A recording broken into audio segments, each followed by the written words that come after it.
राधे राधे दोस्तों, आज हम शिव पुराण का पाठ शुरू करते हैं। शुरू करने से पहले मेरी आप सबसे विनती है कि मेरे चैनल को सब्सक्राइब, लाइक और शेयर करना ना भूलें, ताकि हम आपके लिए अच्छी अच्छी कथाएं और पुराणे ला सकें। ओम नमः शिवाय। चलो आइए शुरू करते हैं। राधे राधे दोस्तों, आपका फिर से स्वागत है मेरे YouTube चैनल राधे श्याम में। आज हम आपको आगे की कथा सुनाते हैं। शिव जी के महाकाल आदि 10 अवतारों का तथा 11 रुद्र अवतार का वर्णन। तदंतर यशेश्वर अवतार की बात कहकर नंदीश्वर ने कहा, मुने, अब शंकर जी के उपासना कांड द्वारा सेवित महाकाल आदि 10 अवतारों का वर्णन भक्ति पूर्वक श्रवण करो। उनमें पहला अवतार है महाकाल, नाम से प्रसिद्ध है, जो सत्पुरुषों को भोग और मोक्ष प्रदान करने वाला है।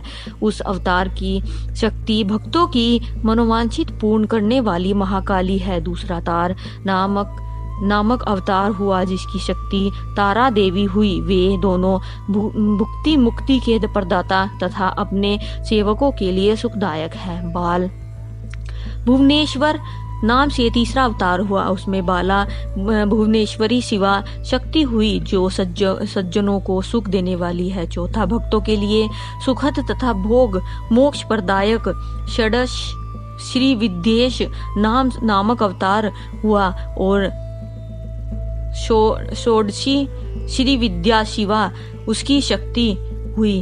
पांचवा अवतार भैरव नाम से प्रसिद्ध हुआ, जो सर्वथा भक्तों की कामनाओं को पूर्ण करने वाला है। इस अवतार की शक्ति का नाम है भैरवी गिरिजा, जो अपने उपासकों की अभीष्ट दायिनी है। छठा शिवा अवतार छिन्नमस्तक नाम से प्रसिद्ध हुआ, और भक्त का काम प्रदा गिरजा का नाम छिन्नमस्ता है।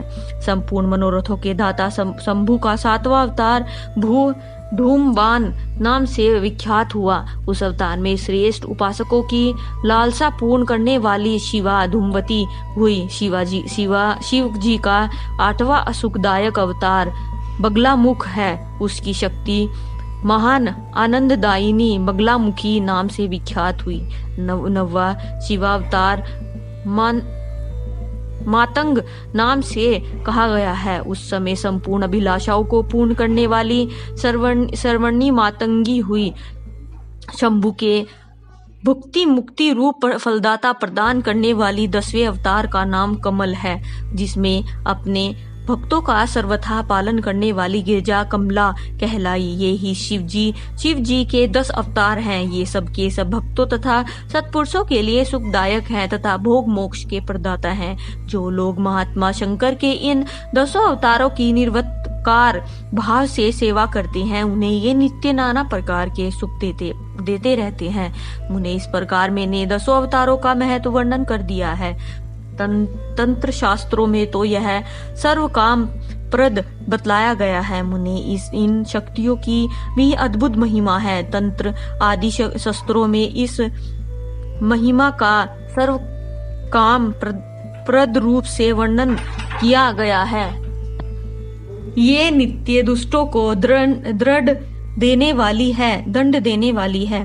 ब्रह्म तेज की विशेष रूप से वृद्धि करने वाली है। ब्राह्मण, इस प्रकार मैंने तुमसे महेश्वर के महाकाल आदि 10 शुभ अवतारों का शक्ति सहित वर्णन कर दिया है। जो मनुष्य समस्त शिव पर्व के अवसर पर इस परम पावन कथा का भक्ति पूर्वक पाठ करता है, वह शिव जी का परम प्रिय हो जाता है। इस आख्यान का पाठ करने से ब्राह्मण के ब्रह्म तेज की वृद्धि होती है।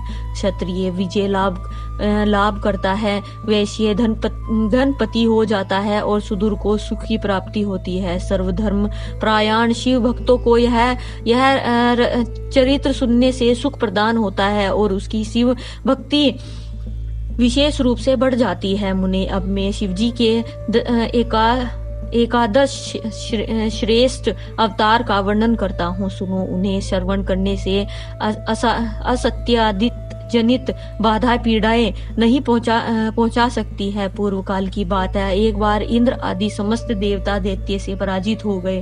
तब वे भयभीत हो अपनी पुरी अमरावती को छोड़कर भाग खड़े हुए।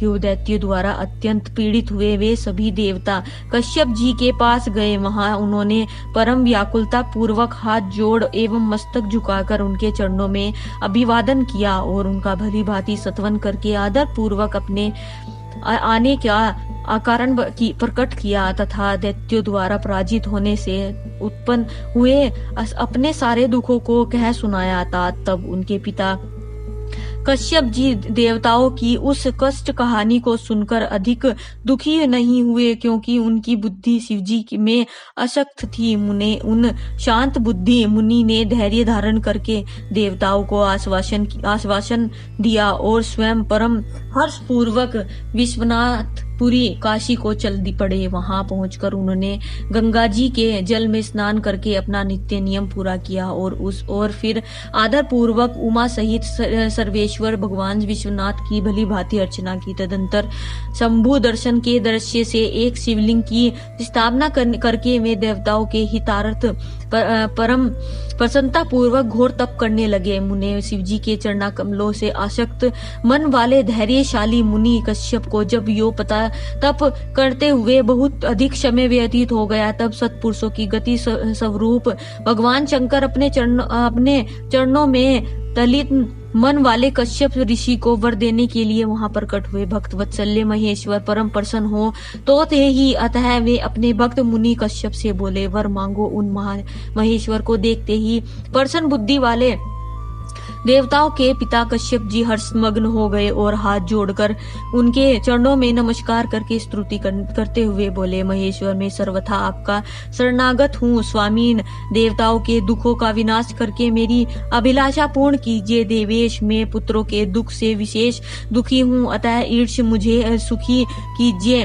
क्योंकि आप देवताओं के सहायक हैं। नाथ महाबली दैत्यों ने देवताओं और यक्षों को पराजित कर दिया है, इसलिए शंभु आप मेरे पुत्र रूप से प्रकट होकर देवताओं के लिए आनंददाता बनिए। नंदी जी कहते हैं, मुने कश्यप जी के ऐसा कहने पर सर्वेश्वर भगवान शंकर उन्हें तथेतित करते हुए ही ऐसा ही होगा यो कहकर उनके सामने वही अंतर ध्यान हो गए। तब कश्यप भी महान आनंद के साथ तुरंत ही अपने स्थान को लौट आए। वहां उन्होंने वह सारा वेदांत आदर पूर्वक देवताओं से कह सुनाया। तदंतर भगवान शंकर अपना वचन सत्य करने के लिए कश्यप द्वारा सुरभि के पेट से 11 रूप धारण करके प्रकट हुए। उस समय महान उत्सव मनाया गया, सारा जगत विश्व में हो गया। कश्यप जी मुनि ने साथ ही साथ सभी देवताओं को हर्ष विभोर हो गए। उनके नाम रखे कपाली, पिंगल, भीम, विरुक्षा, विलोहित, शास्त्रता, अजपाद, अहिबुद्धि, शंभु, चंड तथा भव। आज की कथा हम यही समाप्त करते हैं। आगे की कथा आपको कल सुनाएंगे। ओम नमः शिवाय। अगर आपको मेरी वीडियो अच्छी लगी तो बेल आइकन दबाना ना भूलें, ताकि आपको मेरे आने वाली वीडियोस का नोटिफिकेशन मिलता रहे। धन्यवाद। ओम नमः शिवाय।